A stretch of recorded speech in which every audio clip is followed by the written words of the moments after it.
Everyone, मी प्रियंका सकपाळ तुमचं सर्वांचं आपल्या या चॅनलमध्ये खूप खूप स्वागत करते आहे. आज आपण बघणार आहोत सिंह राशीसाठी म्हणजे लिओसाठी कसं असणार आहे जुलै 2026. सुरुवात करतोय आपण रिलेशनशिप पासून, मग फायनान्स, करिअर, बिझनेस, हेल्थ सगळंच बघणार आहोत. जनरल रीडिंग सुद्धा बघणार आहोत. तो व्हिडिओ शेवटपर्यंत बघा. पाहूया सिंह राशीच्या लोकांसाठी रिलेशनशिपच्या बाबतीमध्ये काय कार्ड्स येत आहेत. रिलेशनशिपमध्ये प्रवासाचे योग आहेत. इमोशनल फुलफिलमेंट होताना दिसते. लाईफमध्ये कोणतरी नवीन येईल ज्यांच्या येण्याने तुमचं आयुष्य बदलून जाईल आणि तुमच्या या नातं टिकवण्यासाठी तुम्ही स्वतःचे एफर्ट्स खूप जास्त स्वतःहून टाकताय असं मला दिसतं. का तर तुम्हाला हे नातं जपायचं आहे आणि तुम्ही एन्जॉय करताय हे रिलेशनशिप आणि त्यामुळे तुम्ही तुमच्या पार्टनरसोबत जास्तीत जास्त चांगले क्षण कसे घालवता याच्याकडे तुमचा कल असणार आहे. पाहूया आपण आता फायनान्सच्या बाबतीमध्ये कार्ड्स काय सांगतात. जुलै 2026 सिंह राशीसाठी फायनान्स कसा असणार आहे. जुने फायनान्समधले जे प्रॉब्लेम्स होते त्याच्यातून तुम्ही बाहेर येऊन काहीतरी महत्त्वाचं एक डिसिजन घेताना दिसताय. बरं, तुमचा लाईफ एक्सपिरियन्स यूज करून तुम्ही हे निर्णय घेणार आहात. बऱ्यापैकी तुम्हाला फायनान्शियल स्टॅबिलिटी आहे आत्ता या क्षणाला, पण तरीही अजून पुढचे प्लॅन तुम्ही करताय ज्याच्यामध्ये तुम्हाला अजून तुमची आवक वाढेल. मे बी नवीन इन्व्हेस्टमेंटचा विचार करत असाल, डोंट नो, पण दिसतंय की तुम्ही काहीतरी नवीन काहीतरी असं करणं ज्याच्यामुळे तुम्हाला अजून पुढे जाऊन भविष्य काळामध्ये त्यातनं रिटर्न्स येत राहतील. तर हँगमॅन आलेला आहे. सो जे काही सिच्युएशन आहे त्याला आत्ता टेम्पररी तुम्हाला ॲडवाइस आहे की कम्फर्टेबली ॲक्सेप्ट करा. थोड्या काळासाठी एक बॅड पॅच येऊ शकतो या महिन्यामध्ये, पण तोही जाईल लवकरच. ठीक आहे. सो चांगले कार्ड्स आले होते. बघूया आपण आता करिअर म्हणजे नोकरी करणाऱ्यांसाठी सिंह राशीच्या लोकांसाठी कसे येत आहेत कार्ड्स. ओके. काही जणांना रिस्पॉन्सिबिलिटीपासून थोडंसं दूर जाताना दिसत आहेत मला, की डेली रुटीनचं हे असेल, इफेक्ट असेल, पण काही कामांपासून थोडंसं दूर जाताना दिसत आहे. बरं, करिअरमध्ये तुम्हाला स्ट्रेंथचं कार्ड आलेलं आहे, द हिरोफंटचं कार्ड आलेलं आहे. सो काय करायचं आहे तुम्हाला, कोणतीही स्टेप घेताना ना वेंधळेपणाने घ्यायची नाही आहे. कुठल्या तरी गुरुची काही ना काही आज्ञा तुम्हाला भेटेल. मग ते तुमचे गुरु असू देत, मित्र मंडळी असू देत, वरिष्ठ असू देत, त्यांची ॲडवाईस तुम्हाला प्रोफेशनल ग्रोथसाठी मदत करेल. बरं, कोणत्याही गोष्टी करून घेण्यासाठी तुम्हाला खूप डिप्लोमॅटिक राहायचं आहे. केअरिंग, नर्चरिंग म्हणजे समोरच्याचा विचार करून आपली पावलं टाकायची आहे, जेणेकरून तुमचा त्यांचा दोघांचाही फायदा होईल.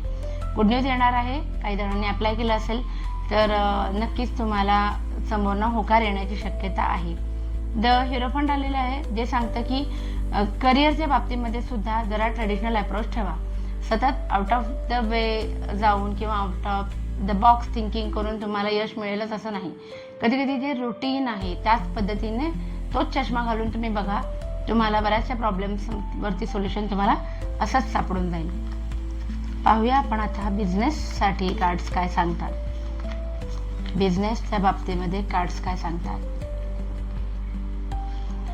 Page of swords, king of man, S of cups आणि ओके. सो बिझनेसमध्ये तुम्हाला सेव्हिंग तुमची वाढताना मला दिसते. का तर तुमच्या बिझनेससाठी जे जरुरी गोष्टी आहेत, मग तुमची ॲडव्हर्टाईज करणं असू दे, बॅनर्स लावणं असू दे, किंवा तुमचा बिझनेस वाढण्यासाठी नवीन सॉफ्टवेअर खरेदी करणं असू दे, त्या गोष्टींवरती तुमची इन्व्हेस्टमेंट होणार आहे.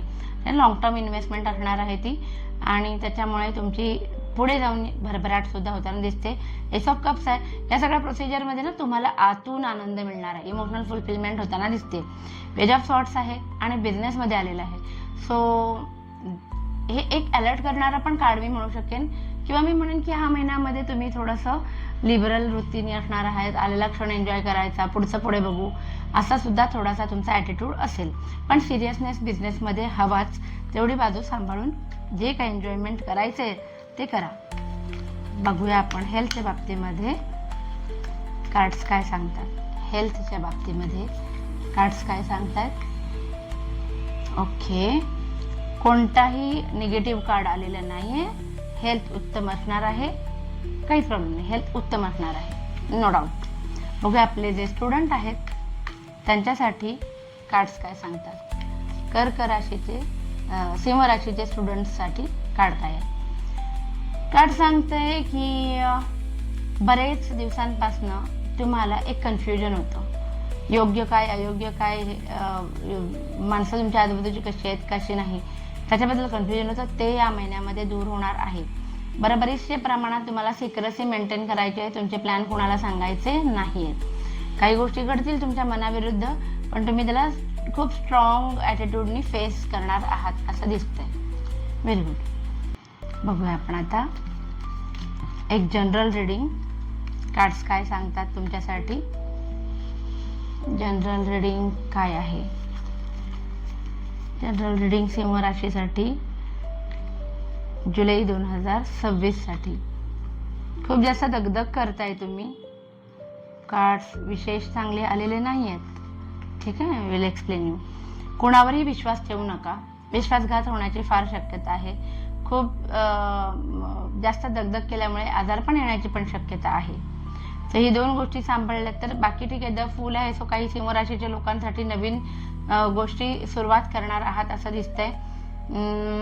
पण ह्या सगळ्या प्रोसिजरमध्ये तुम्ही तुमच्याच लोकांना दुखावणार आहात कुठेतरी, का तर तुम्हाला तुमचं काम करून घेणं हे जास्त महत्त्वाचं वाटतं आणि त्या प्रोसिजरमध्ये तुम्ही तुमच्याच लोकांना दुखावणार आहात. काही सिंह राशीची लोकं जी आहेत ती जसं की तुमची जी बिन महत्त्वाची लोकं जर तुमच्या आयुष्यात खूप जास्त इंटरफेअर करत असतील तर तुम्ही त्यांना या महिन्यामध्ये स्पष्टपणे इग्नोर करायला शिकणार आहात. गिवअप करून टाकणार आहात की तुम्हाला नाही एक्सप्लेन करायचं आहे तुमचं बॅकग्राऊंडमध्ये लाईफमध्ये काय चाललेलं आहे किंवा तुम्ही जे करताय ते का करताय, काहीच तुम्हाला एक्सप्लेन करावं असं वाटणार नाही आणि तुम्ही इग्नोर करणार. तुम्हाला असा अनुभव येईल आणि त्यावेळेला आठवेल की आपल्याला काय करायला हवं, तर इग्नोर करायचं आहे आणि तुम्ही ज्या मार्गावर चाललेला आहात त्याच्यावरतीच कंटिन्यू करायचं आहे. सो असं होतं आपलं ओव्हरऑल जनरल रीडिंग सिंह राशीसाठी. कसं असणार आहे जुलै 2026. आवडलं असेल तर प्लीज लाईक, शेअर आणि सबस्क्राईब करा. Thank you so much.